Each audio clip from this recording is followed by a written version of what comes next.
예, 여러분 안녕하세요. 오늘은 8월 19일 수요일입니다. 함께 기도하고 오늘 마태복음 21장 말씀 공부하겠습니다. 하나님 아버지, 저희들에게 이렇게 비록 얼굴과 얼굴을 대하여 만나지는 못하지만 주의 말씀 안에서 성령의 도우심으로 저희들의 심령을 주님 앞에 내어놓고 또 주의 말씀을 들을 수 있는 귀한 시간을 주시니 참으로 감사합니다. 이 시간 저희들 성령님 앞에 저희들을 의탁하오니 주의 말씀 앞에 겸손히 우리를 내려놓고 또 주님의 말씀이 우리를 지배하고 또한 우리를 이끄시는 귀한 시간으로 인도하여 주옵소서. 예수님의 이름으로 기도하옵나이다. 아멘. 자, 오늘 마태복음 21장 1절부터 11절까지 유명한 예루살렘에 우리 주님께서 나귀를 타고 입성하시는 본문을 함께 보겠습니다. 자, 이 말씀은 네 복음서에 다 나오는 내용이고요. 그들이 예수님과 제자들이 예루살렘에 가까이 가서 감람산 벳바게에 이르렀을 때, 감람산이라는 곳에 있는 벳바게라는 이 벳이라는 말은 이제 이게 누군 뭐뭐뭐의 집 그런 뜻이죠. 그래서 벳바게에 있는 그 곳에 가까이 갔을 때, 이 감람산이라는 말은 이제 감람이라는 말, 한국말로 올리브, 감람유 뭐 이렇게 얘기하잖아요. 올리브, 우리가 말하는 그 올리브유를 만드는 그 올리브 나무가 많은 곳이라고 해서 감람산 그랬고, 이 감람산에 이제 그 겟세마네 동산 그 기도하는 곳도 있고, 예루살렘에 이제 가게 되면 이 감람산도 방문하게 되는데, 그곳에 이 올리브 나무가 한 2000년 이상의 그런 올리브 나무들이 있습니다. 올리브 나무가 대표적으로 아주 오랫동안 사는 그런 나무입니다. 자, 이르렀을 때 예수께서 제자 둘을 보내시며 이르시되 너희는 맞은편 마을로 가라. 벳바게 마을의 맞은편인 거죠. 너희는 맞은편 마을로 가라. 그러시면서 그리하면 곧 매인 나귀와 나귀 새끼가 함께 있는 것을 보리니 풀어 내게로 끌고 오라. 나귀와 나귀 새끼니까 엄마 나귀와 그 애기 나귀죠. 그런데 이 나귀 새끼가 이제 아주 어리지는 않고 아직 독립은 하지 않았지만 사람을 태울 만한 그 정도 크기의 나귀인 거죠. 만일 누가 무슨 말을 하거든 주가 쓰시겠다 하라. 그리하면 즉시 보내리라 하시니. 이게 그러니까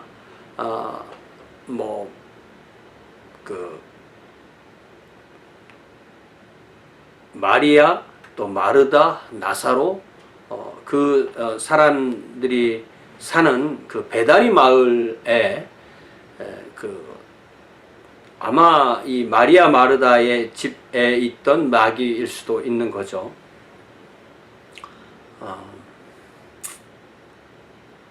그러니까 미리 사전에 약속한 건 아닌 것 같고요. 주님께서 그렇게 하실 때에, 제자들을 보내서 그렇게 할 때에 주님께 쓰시겠다 하면 당연히 내드릴 수 있는 그런 신뢰관계가 있는 거죠. 자, 그래서 여기에 보면 하나님께서 우리 주님을 보내셨죠. 우리 주님께서 예루살렘에 십자가를 지시러 올라가시죠. 그때 우리 주님께서 제자들을 보내시죠. 또 그때 나귀를 또 데리고 오라고 하시죠. 그때 그 주인도 주가 쓰시겠다 하면 그것에 순종하죠.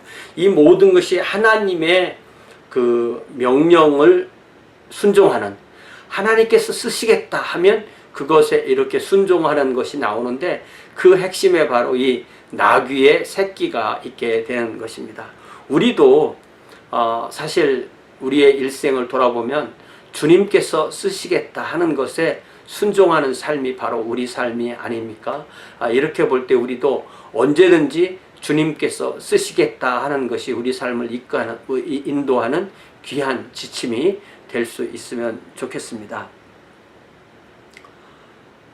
이는 선지자를 통하여 하신 말씀을 이루려 하심이라 일렀으되 시온 딸에게 이르기를, 시온 딸이지만 이게 이제 하나님의 자녀들을 대표하는 거죠. 내 왕이 내게 임하나니 그는 겸손하여 나귀 곧 멍에 매는 짐승의 새끼를 탔도다. 스가랴 9장 9절에 이제 우리가 곧 성경 통독에서 스가랴를 읽게 되는데, 이 스가랴는 이사야 다음으로 우리 주님에 대한 예언이 가득한 그런 책입니다.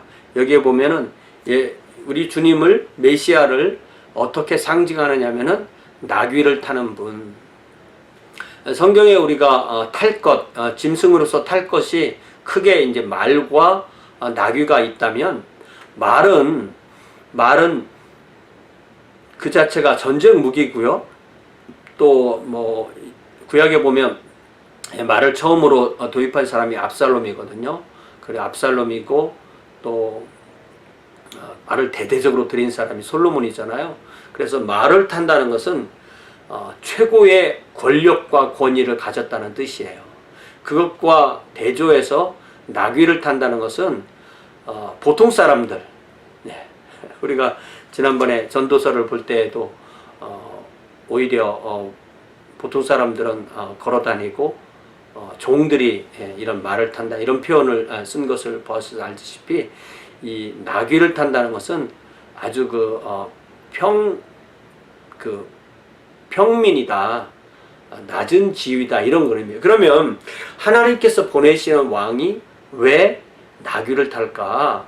참 폼나게 말을 타면 좋지 않을까? 요한계시록 보면 우리 주님께서 임하실 때 그 흰말, 백마를 타고 오신다 이렇게 표현되잖아요.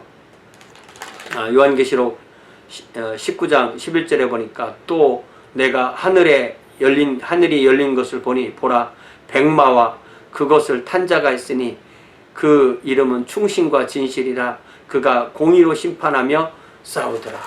그래서 이 한국의 이단 교주들, 자기가 재림예수라고 하는 사람들 다 백마 타는 거 아니겠습니까? 그런데 우리 주님이 우리에게 보여주시는 메시아상, 또 우리에게 기대하는 어떤 성도의 마땅한 자세는 이 어떤 최고의 권력과 권위를 가지고 위에서 아래로 군림하고 내리누르는 그러한 지도자가 아니라 낮은 곳에 있고 겸손하고 섬기는, 우리 주님께서 나는 이 세상에 섬기러 왔다, 그리고 섬김을 다해서 대속으로 왔다라고 대속하기 위해서, 다시 말하면 다른 사람을 살리기 위해서 죽기 위해 왔다라고 하는 것을 이걸 통해서 그대로 보여주시는 거죠. 자, 그래서 제자들이 가서 예수께로 명하신 대로 나귀와 나귀 새끼를 끌고 와서 자기들의 겉옷을 그 위에 펴니 예수께서 그 위에 타시니. 그러니까 나귀와 나귀 새끼가 왔을 때 오히려 어미 나귀는 아무도 타지 않고 예수님이 새끼 나귀를 타는 거죠. 만약에 새끼 나귀만 데리고 오려고 어미 나귀가 당황하겠죠. 그러나 어미 나귀를 끌고 오면 자연스럽게 새끼 나귀도 따라오는 그런 것이었습니다. 가장 낮은, 가장 겸손하신 왕을 그리는 그러한 내용이 되겠습니다.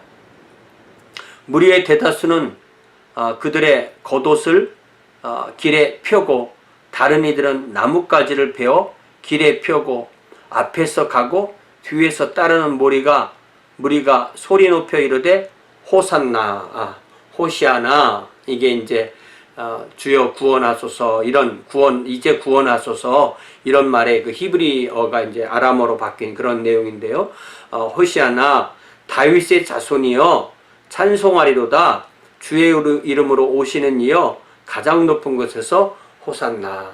이게 결국은 이렇게 우리 주님이 이렇게 메시아로서 자신을 가장 겸손하게 나타냈을 때 성도들이 우리 주님을 다윗의 자손으로 인정하고 또 구원을 노래 부를 때 우리가 늘 이야기하듯이 이 사람들은 곧 이 메시아로서 로마의 세력을 물리치고 이스라엘 나라를 회복할 왕으로 기대를 하고 이 찬양을 부른 것이고, 우리 주님은 그것을 다 아시면서도 그것을 인정하셔서 당신이 메시아이심을 이렇게 직간접적으로 나타내게 된 것입니다.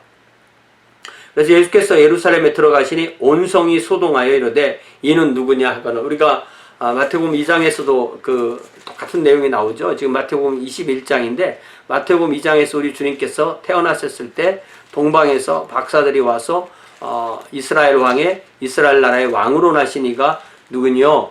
2장 1절에 헤로드 왕 때에 예수께서 유대 베들레헴에서 나심에 동방으로부터 박사들이 예루살렘에 이르러 말하되 유대인의 왕으로 나신 이가 어디 계시냐?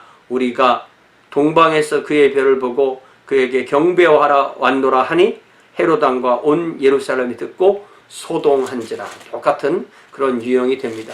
그래서 다윗의 자손 왕으로서의 메시아, 이 동방에서 온 박사들은 베들레헴에 나신 예수님을 예루살렘으로 찾으러 왔죠. 이제 그 예수님께서 예루살렘에 들어가셔서 십자가를 지시기 위해서 들어가실 때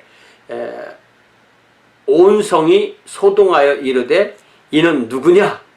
라고 하였고, 무리가 이르되 갈릴리 나사렛에서 나온 선지자 예수다. 우리가 선지자 예수라는 이 말도 뭐 구약에 많은 예언자 중에 한 명 아니냐 이렇게 이해를 하지만, 사실 선지자는 모세가 임종에 나와 같은 선지자 하나를 보낸다 할 때 그 여호수아를 의미하는 그 말이 나중에는 메시아를 기다리는 말로 그렇게 사용되게 되기 때문에 이 말도 예언자를 의미하는 말이 됩니다.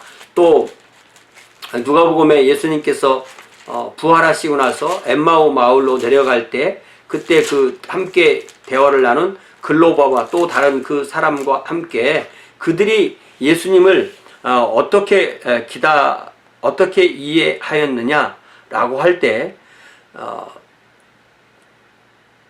누가복음 24장 19절에 보니까 나사렛 예수다.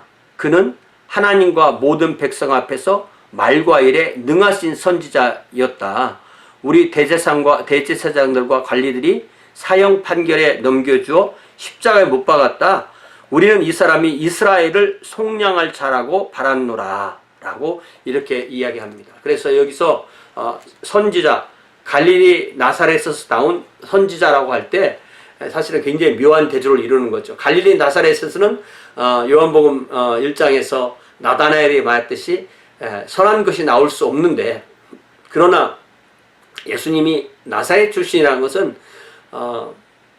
베들레헴에서도 가장 낮은 마국간의 말구 위에 태어나신 그분이 또 이스라엘 안에서도 가장 천한 지역의 천한 동네에서 태어나신, 그렇지만 그분이 바로 하나님이 보내신 메시아다. 그런 의미가 되는 거잖아요. 그래서 우리 주님은 왜 낮은 곳에 오셨을까? 왜 이렇게 당신을 낮추실까? 이것은 크게 두 가지 의미가 있는 거죠. 하나는 가장 낮은 사람도 우리 주님께 올 수 있게 하려고, 두 번째는 우리 주님께 오는 모든 사람들은 낮은 자세로 살아가야 된다는 것을 말씀해 주십니다.